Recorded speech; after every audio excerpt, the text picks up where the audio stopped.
జై హో.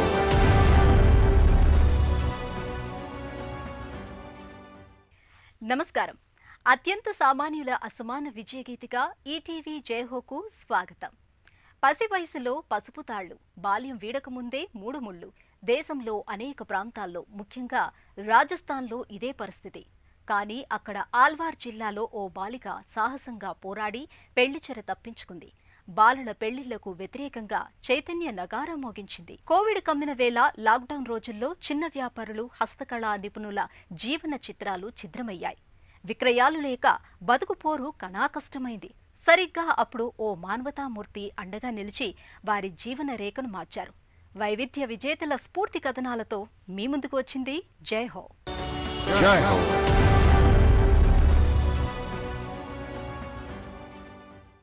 రాజస్థాన్ రాష్ట్రం ఆల్వార్ జిల్లాలో 11 ఏళ్ల బాలిక పాయల్ జాంగిడ్ పెద్దలపై తిరుగుబాటు చేసింది. చదువు మాన్పించి పెళ్లి చేయాలన్న అమ్మా నాన్న నిర్ణయాన్ని వ్యతిరేకించింది. బాలాశ్రమం ట్రస్ట్ నిర్వాహకురాలు సుమేధా కైలాష్ సాయంతో బయటపడింది. తర్వాత కాలంలో బాల్య వివాహాలకు వ్యతిరేకంగా ఉద్యమించింది. పెద్దల్లో పరివర్తన తెచ్చింది. ఆమె చొరవతో స్వగ్రామమే కాకుండా అనేక గ్రామాల్లో బాల్య వివాహాలు నిలిచిపోయాయి. బాలికలు పై చదువులు చదివి తమ భవితను తాము తీర్చిదిద్దుకుంటున్నారు.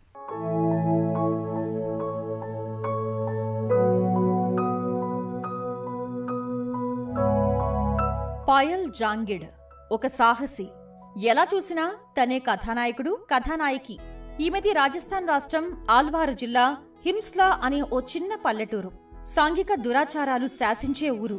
బాలికల విద్య, మహిళా సాధికారతకు తావేలేని గ్రామం. అలాంటి పల్లెలో పాయల్ 5వ తరగతిలో చదువుతున్న సమయంలోనే బాలల హక్కుల కార్యకలాపాల్లో పాల్గొంది.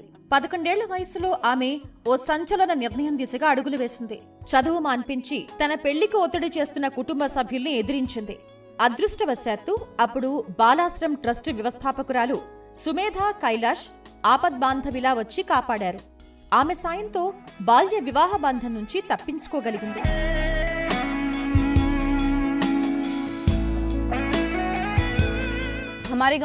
మా గ్రామం బాలల హితం కోరే గ్రామంగా ఎంపికైంది. అక్కడ వాలంటీర్లు మాకు బాల కార్మికులు. వారి శ్రమను దోచే వ్యవస్థ అర్థాన్ని విడమర్చి చెప్పారు. వారు చెప్పింది బాగా అర్థం చేసుకున్నాను. అప్పుడే నాకు ఈ అంశంపై ఆసక్తి పెరిగింది. ఇంకా ఇంకా ముందుకు వెళుతున్న కొద్దీ నాకు మహిళా సమస్యలు, బాలలకు వేధింపులు లాంటి మరికొన్ని తెలిసాయి. బాల్య వివాహాలు ఈ సమాజానికి పెద్ద సమస్య అని నేను అర్థం చేసుకున్నాను. అందరూ నా అంత అదృష్టవంతులు కాకపోవచ్చు. గ్రామీణ భారతంలో బాలికలు అనేక మంది బాల్య వివాహాల సాలెగూటిలో చిక్కుకున్నారు.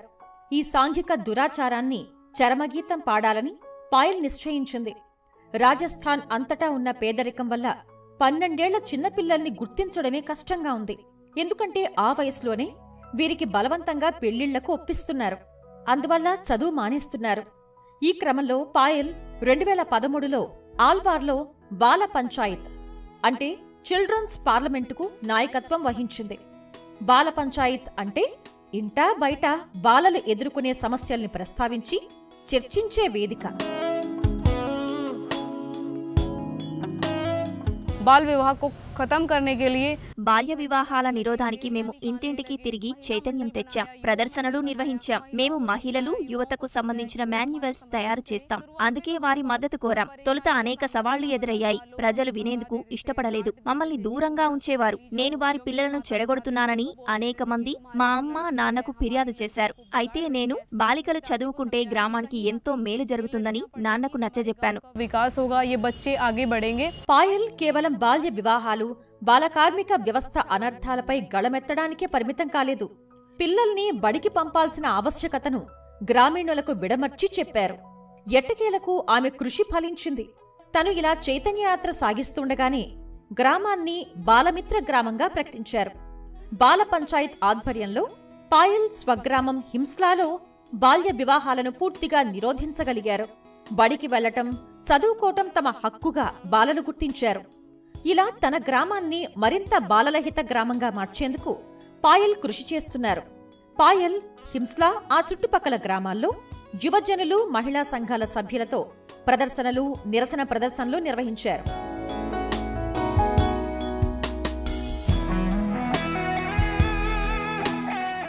बालाश्रम ट्रस्ट ये विराटनगर में है। బాలాశ్రమ్ ట్రస్ట్ విరాట్ నగర్ లో ఉంది. దీనిని కైలాస్ సత్యార్థి నిర్వహిస్తున్నారు. ఈ ఆశ్రమంలో ఉండే పిల్లలు ఎక్కడో కూలి చేస్తుంటారు. ఆ కుటుంబాలకు కనీసం బిడ్డలకు చదువు చెప్పించే స్తోమత కూడా లేదు. ఇక్కడ ఇలాంటి బాలలు 100 మంది చదువుకుంటున్నారు. విద్య నేర్చుకోవడానికి ఇష్టపడని బాలలకు వృత్తి నైపుణ్యాలను అందిస్తున్నారు. को पढ़ाया जाता है और जो बच्चे पढ़ना नहीं चाहते उनको वहीं पर पे काम सिखाया जाता है। పాయల్ తన హక్కుల కోసం మాత్రమే పోరాడలేదు, చుట్టూ ఉన్న తనలాంటి వారి హక్కుల కోసం గళమెత్తి ఘోషించారు. గ్రామ అభ్యున్నతికి కార్యకర్తలతో కలిసి పనిచేశారు. ఆమె కృషి ఫలించి హింస్లా గ్రామంలో బాల్య వివాహాలు పూర్తిగా తగ్గిపోయాయి. తన గ్రామంలోనే కాక పొరుగు గ్రామాల్లో సైతం బాలలు అంతా బడికి వెళుతున్నారు. గత 10 ఏళ్లుగా హింస్లా గ్రామంలో బాల్య వివాహాలు లేవు. ధైర్యం, సాహసం, సంకల్పం కలగలిపితే పాయల్ ఒకే ఒక వ్యక్తి, కొద్దిమంది సహకారంతో చుట్టూ ఉన్న సమాజంలో ఎంతో కొంత మార్పు తేవచ్చని పాయల్ కథనం నిరూపిస్తోంది.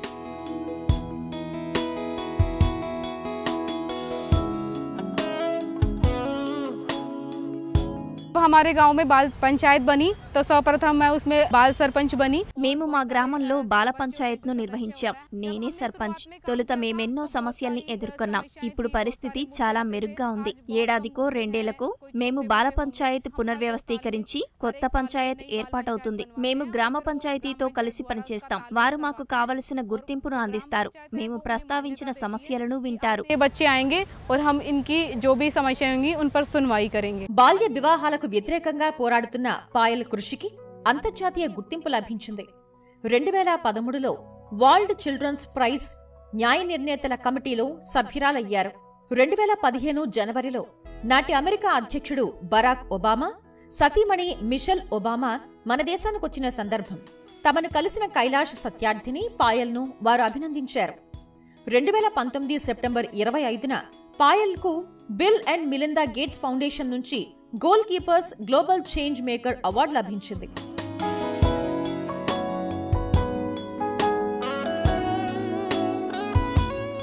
मेरी जिंदगी का जो सबसे बड़ा अवार्ड है।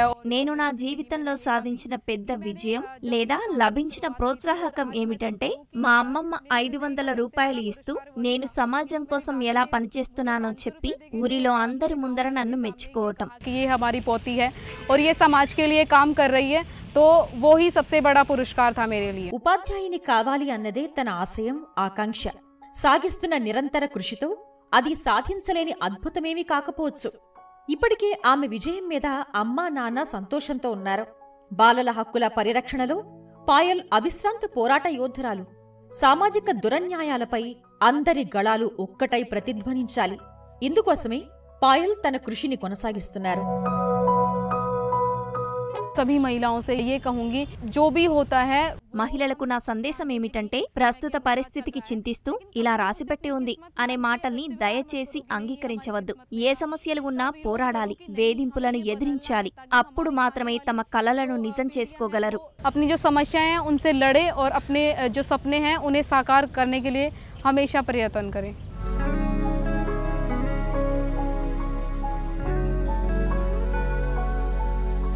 పేరులోనే కాదు, అతడి ఆశయంలో, ఆచరణలో మానవత్వం పరిమళిస్తోంది. ఢిల్లీకి చెందిన మానవ్ భాటియా సంక్షోభాన్ని అవకాశంగా మలిచారు. లాక్డౌన్ వేళ ప్రపంచమే స్తంభించింది. హస్తకళల కుటీర పరిశ్రమలు మూతపడ్డాయి. చేతివృత్తి పనివారాల జీవన చిత్రమే అస్తవ్యస్తమైంది. క్షేత్రస్థాయిలో పరిస్థితికి చలించిన మానవ్ భాటియా ట్రంకిన్ అనే సంస్థను నెలకొల్పారు. కుటీర పరిశ్రమల్లో నిల్వలను కొనుగోలు చేసి విక్రయించి ఆదుకున్నారు. వారిని విశ్వ విపణికి పరిచయం చేసి వ్యాపారాలకు కొత్త బంగారు లోకం సృష్టించారు.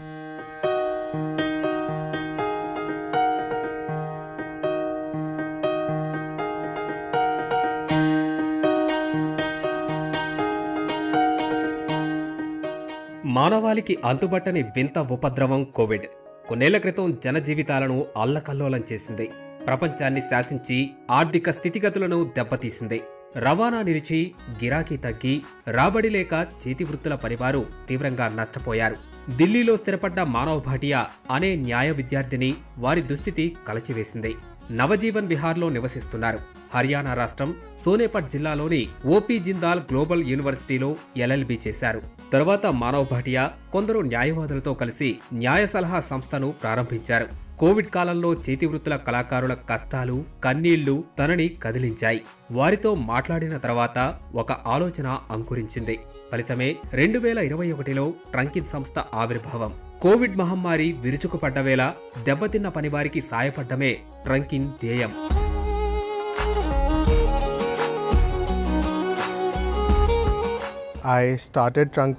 నా 19వ ఏట ట్రంకిన్ ను ప్రారంభించాను. న్యాయశాస్త్రం చదువుతూనే ట్రంకిన్ సంస్థను ప్రారంభించాను. ముందు మేము ప్రధానంగా ఉత్తరప్రదేశ్ హస్తకళా వస్తువులు, గృహాలంకరణ వస్తువులపై దృష్టి కేంద్రీకరించాం. ఉత్తరప్రదేశ్ గ్రామీణ ప్రాంతాల్లో చేతితో తయారైన కృత్రిమ గృహాలంకరణ వస్తువులపై దృష్టి సారించాం. కోవిడ్ మహమ్మారి విజృంభణతో హస్తకళలకు ఏర్పడిన దయనీయ స్థితి మానవుని కదిలించింది. ఎగుమతి ఆర్డర్లు రద్దు కావడంతో వారు పడుతున్న బాధలను చూసి మానవ్, ఆయన తండ్రి వారి దగ్గర ఉన్న నిల్వల్ని కొనుగోలు చేయాలని నిర్ణయించారు. తద్వారా వచ్చిన ఆదాయంతో వారిని ఆదుకోవాలని నిశ్చయించారు. ఇదే ట్రంకిన్ ఆన్లైన్ సంస్థ ఆవిర్భావానికి దారితీసింది. హస్తకళా నిపుణుల వస్తువుల విక్రయానికి మానవ్ అమెజాన్, ఫ్లిప్కార్ట్, మీషో లాంటి ఈ-కామర్స్ వేదికలతో కలిసి పనిచేశారు.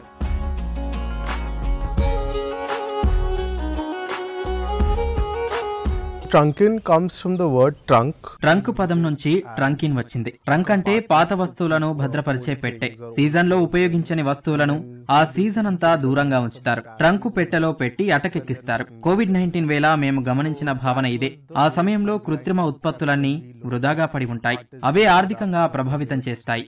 And driving them towards economic depravity when towards or in and around the onset of COVID. చేతివృత్తి పనివారి ప్రయోజనాల కోసం మానవ్ వారి దగ్గర నిల్వ ఉన్న వస్తువుల సేకరణను ఆరంభించారు. మీ దగ్గర మిగిలిపోయిన వస్తువులను ఈ ట్రంకులో వదిలిపెట్టండి అంటూ సేకరణకు శ్రీకారం చుట్టారు. 5గురితో కూడిన బృందం ట్రంక్లిన్. ఇది మానవ్ భాటియా కోసం పనిచేస్తుంది. వృత్తి పని వారి దగ్గర నుంచి బాగా విక్రయమయ్యే వస్తువులను సేకరించడమే కాకుండా వారి వస్తువులకు మంచి ధర చెల్లిస్తారు.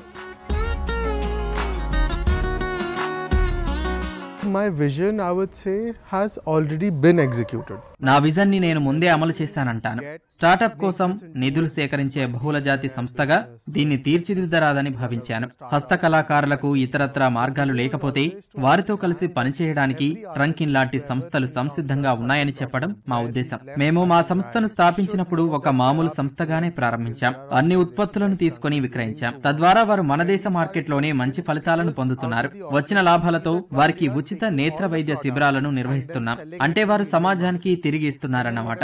Get back, they are doing eye camps. They are helping people back. They are giving back to the society. ట్రంకిన్ నాణ్యతకు ప్రాధాన్యమిస్తుంది. సంప్రదాయ పద్ధతులకు మద్దతునిస్తుంది. ఈ పద్ధతులే గీటురాయిగా హస్తకళాకారులు చేసిన కళాఖండాలను సేకరిస్తుంది. వీరి దగ్గర ఉత్పత్తుల్లో అలంకరణ వస్తువుల నుంచి చక్కని భావనతో బహుమతులుగా ఇచ్చే వస్తువుల వరకు, కానుకలుగా బహుమతులుగా ఇచ్చే వస్తువుల వరకు ఉంటాయి. కళాకారుల పనితనం, నైపుణ్యాన్ని పరిశీలించటం, కాలాతీతమైన మన భారతీయ హస్తకళా వస్తువుల కొనుగోలు ఓ చక్కని అనుభూతిని మిగుల్చుతుంది.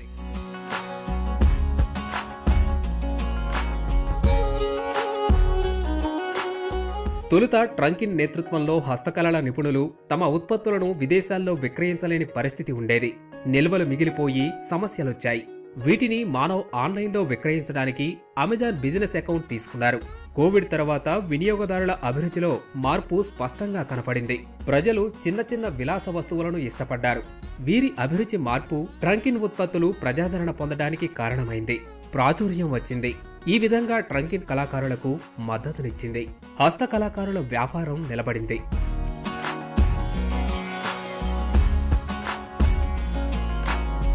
Challenge was to make sure that ఒక సవాలు ఏమిటంటే మా సంస్థ ఆలోచనలను ప్రజలు అర్థం చేసుకుంటున్నారా లేదా అనేది నిర్ధారించుకోవటమే. ఇలాంటి తరుణంలో మాకు ప్రశంసలు రాసాగాయి. మన పని మనం సవ్యంగా చేస్తే ఏదో రోజు గుర్తింపు రాకపోదనుకున్నాం. 10 మంది మాటలతో ప్రచారం లభించి ఖాతాదారులు పెరిగారు. ఏ ప్రాచుర్యం అవసరం లేదని అర్థమైంది. అదే మా పెద్ద బలం.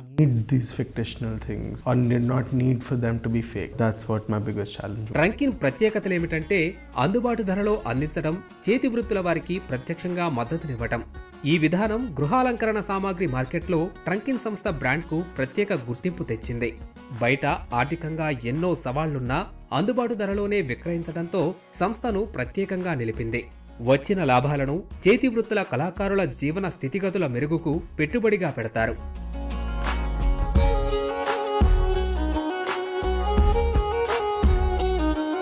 We were not choosers of the product. We were believers in the artisan. నిల్వ చేసిన ఉత్పత్తులలో కంటికి నప్పిన వాటినే ఎంచుకోలేదు. హస్తకళా నిపుణులను విశ్వసించాం. చేతి పనితో చేపట్టే ఎంబ్రాయిడరీ, బీడెడ్ పేస్ మ్యాట్స్ తో ప్రారంభించాం. 2 విభాగాల నిల్వలనే పరిగణలోకి తీసుకున్నాం. వీటిలో రెండోది నాప్కిన్లు పెట్టే రింగుల తయారీకి సంబంధించింది. మా ఉత్పత్తుల వ్యూహరచనకు మెరుగులు దిద్ది ముందుకెళ్లడానికి ఓ విధానం అనుసరించాం. నిర్దిష్ట విభాగాలపై సారించాలని నిర్ణయించాం. తద్వారా మార్కెట్లో మనదైన ముద్రతో కూడిన వస్తువులు ఉంటాయని భావించాం. ఈ-కామర్స్ ఆన్లైన్ వేదికలైన అమెజాన్, ఫ్లిప్కార్ట్ల సహకారంతో ముందుకు వెళ్ళాం. వాటి సాంకేతిక మద్దతుతో మా వెబ్సైట్ నుంచే విక్రయాలు చేపట్టాం. Tech support to now and we start selling of that. వ్యాపారం క్రమంగా పెరుగుతున్న సమయంలో మానవ్ తన వ్యూహం మార్చారు. చేతి వృత్తుల పనివారి ఉత్పత్తుల నిల్వల కొనుగోలుకే పరిమితం కాక సామాజిక కార్యక్రమాలకు నిధులు వెచ్చించారు. ఢిల్లీలో వేణు ఐ కేర్ భాగస్వామ్యంతో హస్తకళా నిపుణుల కోసం ఢిల్లీలో ఉచిత నేత్ర వైద్య శిబిరాలను ఏర్పాటు చేశారు. శుక్లాల తొలగింపు శస్త్రచికిత్సలు చేయించారు. వయసు పెరిగిన పెద్ద కళాకారుల నైపుణ్యాలను భవిష్యత్ తరాలకు అందించే వీలు కల్పించారు. ఈ క్రమంలో కొన్ని విమర్శలొచ్చినా లెక్క చేయలేదు. లక్ష్యం వీడలేదు. ప్రత్యక్ష అనుభవాలే ప్రామాణికంగా తన సేవా కార్యక్రమాలను కొనసాగించారు.